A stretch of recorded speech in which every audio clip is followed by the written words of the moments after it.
Hello again, viewer, and welcome to another episode of People's Questions. I got a request to do another video here at work, so here I am. I'd first like to apologize for the music. Trust me, we don't have any control of it over here. And again, I will be also doing another contest, and unfortunately, nobody won the 50 card last time, so I'll be offering that very same card this time and adding another 20 to anyone who can answer the question in 24 hours as soon as this video gets uploaded. Anyway, let's get to your questions. Unfortunately, I only was able to get a number of questions from only 2 people, so again, please post your questions for the next episode in the comments down below. It will be a great help, and they can be on just about any topic. The first question comes from a subscriber of mine by the name of Mr. Angry Retard, and he would like to know, what is my favorite movie? Well, that's kind of a really difficult question. For me, it's real hard to kind of pick out just one individual movie as like my all-time favorite. I usually kind of like to organize them in terms of genres, like, what's my favorite romantic comedy, what's my favorite war movie, what's my favorite science fiction movie, what's my favorite, historical biopic. I have favorite films in all different genres. But if I really had to try to pick one, it would be a 3-way tie between 3 really great movies, and the first would be Terminator 2: Judgment Day from James Cameron.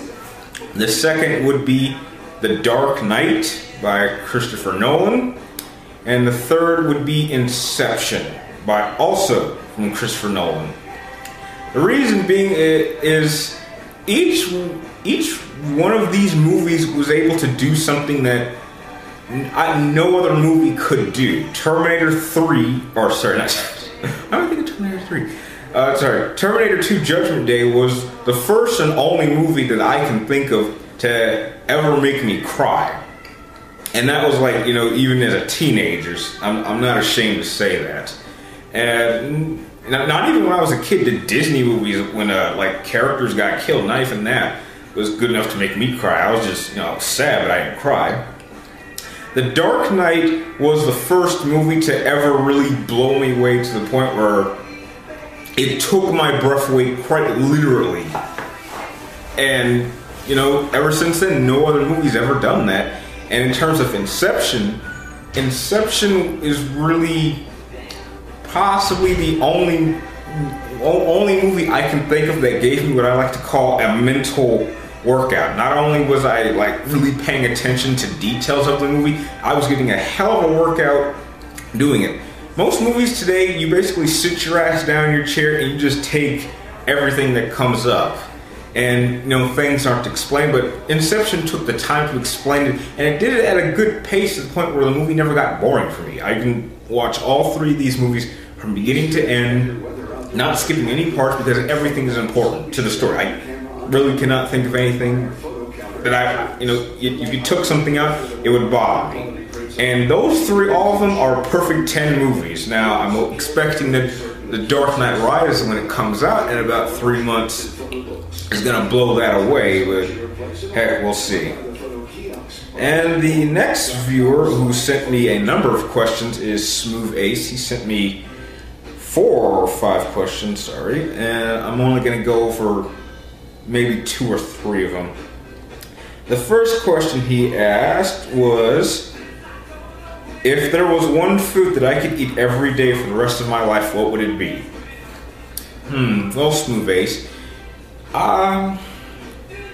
it would either be Panda Express's orange chicken or Pizza Hut's pineapple and ham pizza. One of those 2. I could eat those for days. In fact, it's actually a movie tradition of mine, and after every movie I see, I always head over to a Panda and get a small and a large box of orange chicken, and you know, I eat the smaller one while I'm there, and then I eat the bigger one on my way home, and it kind of just helps me think about what to say for each review. And pizza, because heck, my age, you gotta love pizza. But I would definitely pick the orange chicken by far. That I could eat that forever. In fact, I have had a week where I just ate nothing but that. Next question Smooth Ace sent me was, let me check on my list. What is my favorite childhood snack? A little confused about that question. As in childhood snack? I don't know. I guess the closest thing to a snack I can think about was the Lunchables.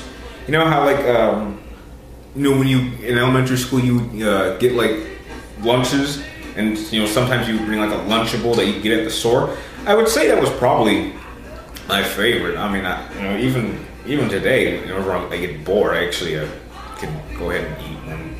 Kind of brings back old memories, I like to relive some stuff.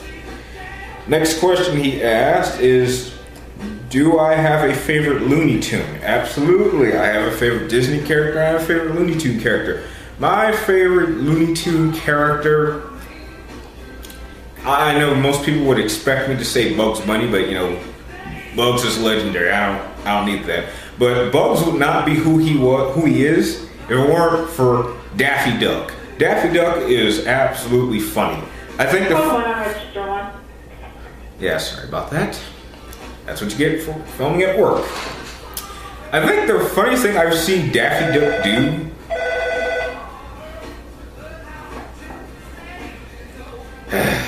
sorry. I think the funniest thing that I've seen Daffy Duck do was let's see.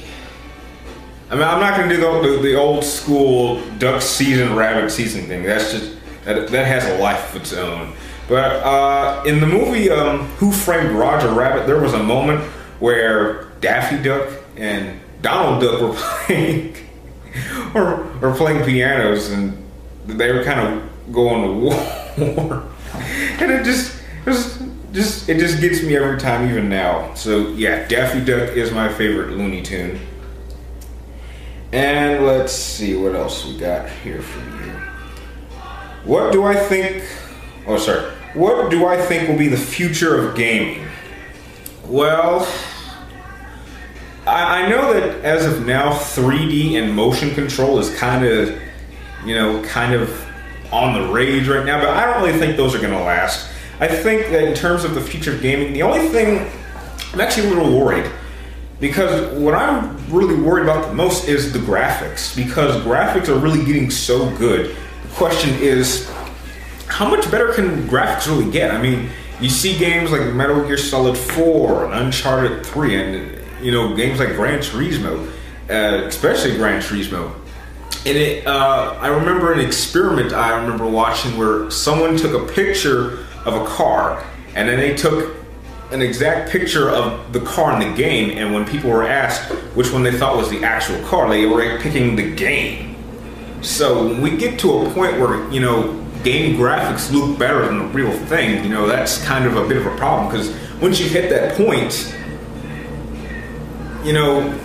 what else is to improve? They're as good as they're gonna get. I don't think we're quite there yet, but I definitely can see graphics getting that good maybe 1, 2, 3 generations away top. So I'm giving it 20 years. 20 years from now, we're gonna have graphics as good as they could possibly get.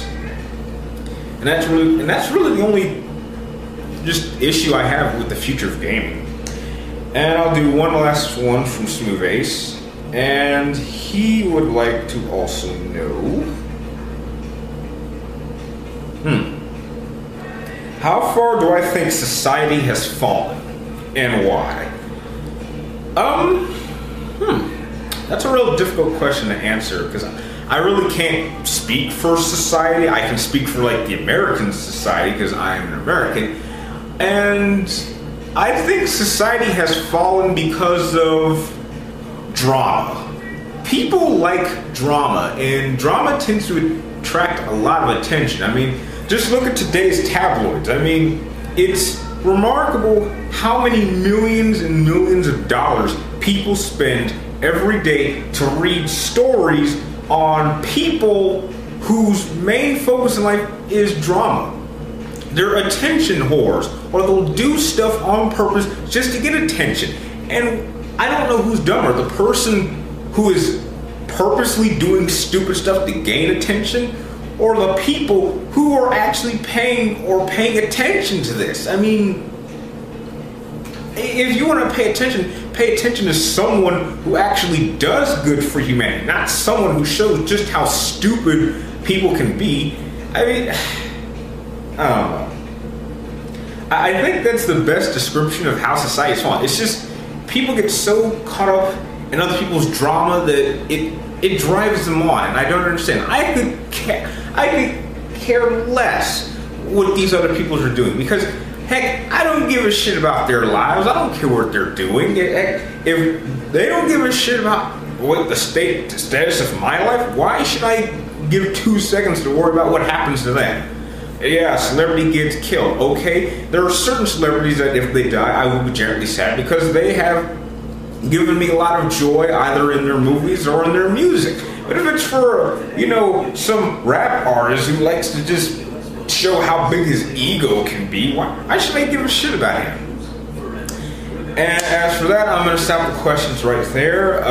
Thank you again, Smooth Ace and Mr. Angry Retard, and I'm going to get that damn phone again. Who the hell would want to call this store? Sorry. Anyway, I'm personally going to make this one a little bit harder, and I don't think I'm going to give any hints, except maybe just to one person who already knows the questions. So here's the question. What do you think is my favorite moment in the Dragon Ball Z history storyline? And I mean throughout the entire, from the first episode with Raditz all the way to the end with the Battle of Buu, and even throughout the movies. I want someone out there to see if you can actually name what is my all-time favorite moment. If you can guess it correctly within 24 hours of this video's uploading, I will send you the codes for both these cards. Now, after 24 hours, to make it easier, I will then add 2 hints in the description down below. One of them is, now the trick about these hints is one is going to be a good hint, and one hint is going to throw you off. But I'm not going to tell you which hint is the right one, which one's the wrong one. So, once again, what is my favorite moment in all of Dragon Ball Z history? Now, I'm going to do things a little bit different with the answering. Now, you can either send me the answer to my personal PlayStation Network ID, which will be shown at the end of this video, or if you feel like it, you can actually type the answer down below in the comments, and then I'll contact you personally and, you know, give you the codes in like a private message. So with that, I end this video. Please like, comment down below, and subscribe up top, and please post your questions down below. I will answer them in the next episode. And like always, thank you for watching. Good luck to everyone out there, and I will see you next time.